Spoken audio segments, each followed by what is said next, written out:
Some fabulous news coming out of Newcastle United this morning in that the club have announced the top scorer for the last 3 seasons. Callum Wilson, our number 9, has signed a contract extension to the summer of 2025. Brilliant news, which we'll come on to in a moment. Also, goalkeeper Lorus Karius has been interviewed recently and has said that he may have to leave Newcastle United due to his family issues, so we'll touch on that. And of course, Eddie Howe spoke to the media this morning ahead of tomorrow night's game at home to Brentford at St James's Park. So a lot to get through. This is the Daily News. Hi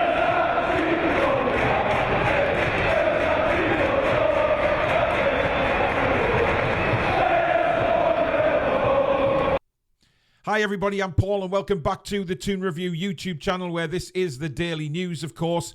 Before we get into it all, if you can, please do stick the thumbs up on the show if you do like the video. Very important to the channel. And of course, if you're new and you like what you see, don't forget to hit the subscribe button. It is free to do so. And also hit the bell, which will let you know when we schedule in some live shows or we record any such as this one. So thank you very, very much for that. Right, Callum Wilson has signed a new deal. It is a 1-year contract extension. Of course, his current one was due to end in the summer at the end of this current season. That has all changed now. Callum Wilson is going to be part of the Newcastle side or squad for the next 2 years. I think it's a very, very good signing.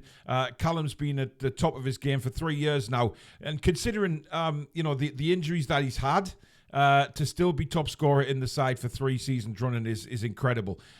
Eddie's managing him a lot better with it when it comes to fitness and things like that. But look, ever since Steve Bruce left, we've had a new fitness regime at Newcastle United, which has probably benefited Callum more than a few other players. So it's great to see him staying at the club. Of course, he loves Newcastle. Now, what he had to say was, he says, I'm close to getting into the 100 club and also becoming the second all-time Premier League scorer for Newcastle.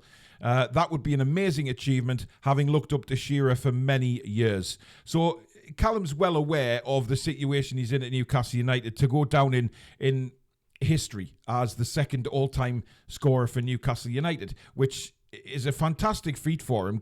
When you consider some of the strikers that we had, in the 90s and etc. We've had some wonderful number 9s at Newcastle United. And for Callum to be very close to, achieving what he's set out to do is to become second to Alan Shearer. He's not going to beat Shearer's record. That was never... That's going to be very difficult. Haaland at the moment is probably favourite to do that. But, with Callum getting into the 100 club, of course, 100 Premier League goals, there's only a select few in there. And, of course... becoming second all-time scorer for Newcastle United. Massive achievements for Callum. So not only is he setting goals for the team themselves, he is setting goals for himself. And I think that's absolutely fantastic because we know what Callum can do. We know the type of player he is. He gets in defenders' faces. He's very aggressive. And, of course, scored a great goal at Brighton. So, he'll be disappointed with the season start so far, the fact that he's been on the bench. But, look... Callum Wilson is Callum Wilson. He's deadly in front of goal when he's on song. And I'm really pleased that we've got him for another 2 years, guys. I really am. Let me know in the comments down below what you think. Are you happy that Callum is staying another 2 years? Or would you let him go at the end of the season? Let me know in the comments. Now, goalkeeper Lorus Karius, of course, we know has been part of the Newcastle squad for quite some time now. And I think a lot of people felt that Lorius was going to leave in the summer. Because Dubravka's back. Were we going to sell Dubravka? Were we going to sell Darlow? Nobody quite knew where Karius stood. And still at the minute, I still don't know where he stands. He's obviously number 3. I don't think Gillespie's ahead of him by any stretch. But it's going to be very difficult for Karius to get some games. Now, what he said in a recent interview is he may have to consider leaving Newcastle United. But this is purely down to family and relationship issues. Now, we all know that his partner is Diletta Leotta, who is a Italian TV presenter, mainly working out of Milan, funny enough, where the Toon are heading on Tuesday, of course, in the Champions League, And he's also, of course, celebrating the birth of his first child around the same time that young Jacob Murphy's was born as well. So, to me... I don't really put any blame on Karius for wanting to put his family first. I have no problems with that at all. I think if he does want to swap the Premier League for Serie A, then I'm sure Newcastle will understand. They will probably help him find a club. But the problem is actually finding a club in Serie A. who's going to take Karius on, because remember, he's only played the cup final in many, many moons. So he hasn't had a lot of first-team opportunities, certainly in Newcastle. But listen, we'll all be grateful for what Karius has done by stepping in, when he had to in the cup final. That was a very, very problematic situation for everybody. And the fact that Karius had never made his debut for the club, and suddenly he's thrust into starting in the Carabao Cup final, which I think he did very well, by the way. I don't think you can account the 2 goals down to Karius himself. I think he did really well. He was good on the ball and things like that. So I thought he might have been ahead of Dubravka. I must openly admit that I thought he was ahead of Dubravka this season. But obviously, Dubravka's come back from Man United. He's kept his head down and he's worked hard. I haven't heard him twist on there's been no reports of him twisting on for a move in the summer either. So for me, if Karius does want to head off in January, I can perfectly understand it. And I think, to be fair, Newcastle United as a club will too. And finally, our manager, Eddie Howe, has been talking to the media, of course, in his press conference today ahead of the huge game with Brentford tomorrow, where Newcastle United are desperately trying to get back to winning ways and restart their season after a very difficult 3 defeats in 3 games. We've all had our say on that. That's all gone now, and we look forward to supporting the lads tomorrow in what will be a very tricky game against a Brentford side who are very, very good. There is certainly no easy games in the Premier League, and this one against Brentford, as we previewed in the show last night, they've got some very, very talented players, and certainly won't be sitting back letting Newcastle dictate everything about the game. But we have to do what we have to do tomorrow. Now, I'm going to touch on some of the brief talking points from the press conference, but if you're watching this on Friday, tonight's show at 7 p.m. with me and Alex, we're going to touch on Eddie Howe's press conference a lot more. We're going to look into more detail about what he says and what he could mean by some of the stuff that he's actually said. And we're going to touch on the Fantasy Premier League as well, and see how you're doing in that. We're going to spend about 15 minutes at the end of the show on that, but we will be speaking mostly about what Eddie Howe had to say about the game tomorrow and his press conference in general. So this is just touching on some interesting talking points, but we'll go into more depth in tonight's show at 7 p.m. So please do not miss that. It's going to be a great show. Right, first of all, on the importance of tomorrow's game, he says, I think it's a game we obviously want to do well in.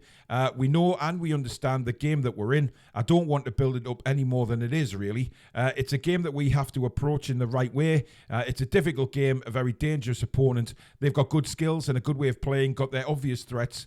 But for us, we have to return to our highest level of performance, and I think if we do, then I'd back us to get the job done.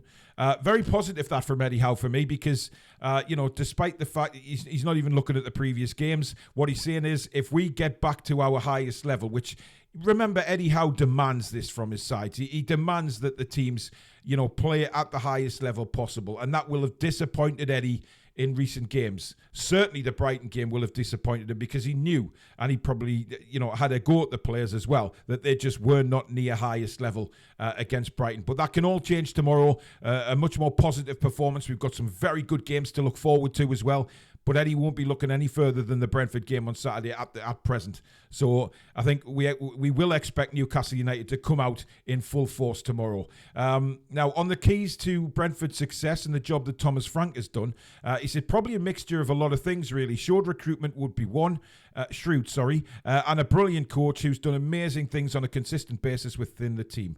They continue to innovate as well. They're always moving the team forward and changing things, and Thomas deserves a lot of credit for the job that he's done. Now, again, when Eddie Howe talks about his fellow managers or the opposition, he doesn't big them up too much. He says what is probably the nicest thing he can say without being aggressive or condescending or anything like that. He's a very articulate man, is Eddie Howe, and it comes across when he does his press conferences. And, he's saying there that, they've done very well. They've brought some good players in, and Thomas Frank deserves a lot of credit, and absolutely rightly so. Thomas Frank has done an incredible job at Brentford. I mean, Eddie's sort of playing it down a little bit there, but he has done an incredible job. A club they're not a big club, and I think Brentford fans understand that, but they are now a well-established Premier League team, and you have to tip your hat to them and say they've done superbly well. And the recruitment has been good as well, and the way they've handled the Ivan Toney situation, the 8-month ban that he's got, is fabulous. Really, really well done to them. But I do think that we should be beating Brentford tomorrow if we do turn up and play to our highest level. But nobody can deny the job that Thomas Frank has done there. Now, Joe Willock, who has been out since, before the end of last season, of course, with that hamstring and then the ACL and, the injury that he's had, Achilles injury. It's very, very difficult to judge how much we actually miss him at times, because a lot of people have been commenting that sometimes he loses the ball too easy. He's very similar to Miggy, but then there's other fans who say we miss his drive and his positivity right through the middle of the park. But anyway, Eddie said he's been away. He's been in Spain, I believe, the last week. A change of environment for him and a change of focus for him. He's been pretty good. There's obviously been a bit of disappointment there, but he's had a couple of setbacks. The injuries, an Achilles injury, the one he sustained originally was a hamstring injury, and the Achilles came out of nowhere. Disappointed for him, and he's such a key player for us, so disappointed for us.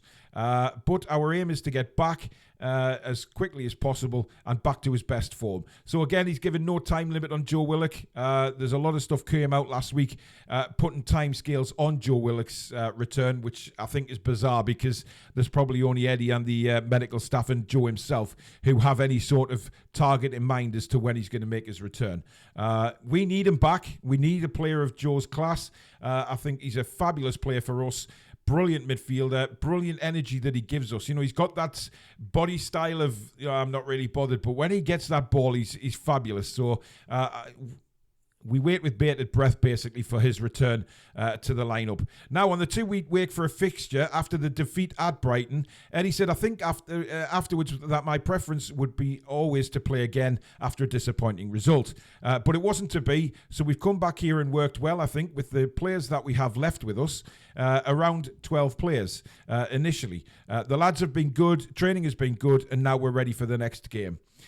So you just get the feeling that Eddie was a bit frustrated there, don't you, that the international break happened. We as fans were saying, it might be a good thing, just to reset everything, have a good couple of weeks off and ready to go again. But of course, he's only had around 12 players of the squad to train because everybody else has been away on international duty. So he's had it a bit tough. I think any footballer or any manager would tell you after a defeat, you want to get straight back out there and put things right. But the opportunity is there tomorrow, isn't it? It's there to take and really get rid of the Brighton game out of the systems completely. Now, on the possibility of Tonali recovering for the weekend, he says, I think he felt his thigh in training.